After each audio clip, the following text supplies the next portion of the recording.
Just breaking this afternoon, Hurricane Harvey, now a Category 3 storm. It is barreling towards the Texas Gulf Coast right now. Winds of up to 120 miles per hour. That coming from the National Hurricane Center.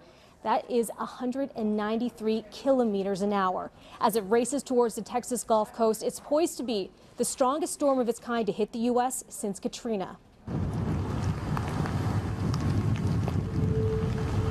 There hasn't been a storm like this for 47 years here, so there are people I know who were small children when it happened, but the port hasn't really experienced anything like this.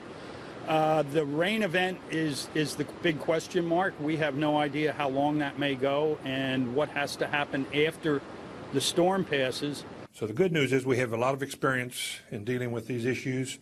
Galveston's official position is we are prepared. We're not panicking. Some 8 million people are under hurricane warnings, with Harvey expected to make landfall overnight and into the early morning hours tomorrow as a Category 3 storm.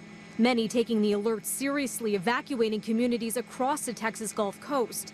NASA sharing images from the International Space Station showing the storm's massive footprint.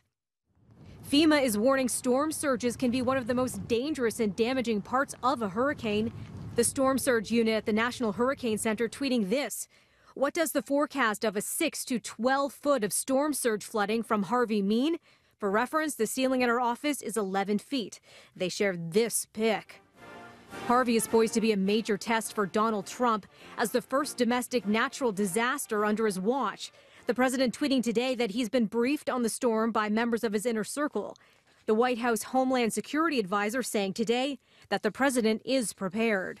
This is right up President Trump's alley. Not only has he showed leadership here, but his entire focus has been on making America great again. When we go in and brief him on the preparations for this hurricane, he is acutely focused on making sure that, and just the right thing, by the way, that the American people in the storm's path have what they need. Trump, by the way, will be spending this weekend at Camp David. The threat of the storm has already disrupted oil production in and around Texas, halting nearly 10% of offshore operations. Roger McKnight with Enpro predicts that if damage from Harvey is severe, we can expect prices at the pumps to increase here in Canada. Officials in the U.S., they don't want to draw comparisons between Harvey and Katrina. And we're not seeing any sort of comparison in terms of the social media presence that this storm is having. Constant updates from different services in the U.S. online. Here's one from Twitter. We're seeing this one come in, a satellite image of Harvey. It is looking fierce. We're also getting an update from the National Weather Service. Just the language they're using alone, very serious. Harvey is a dangerous, life-threatening storm.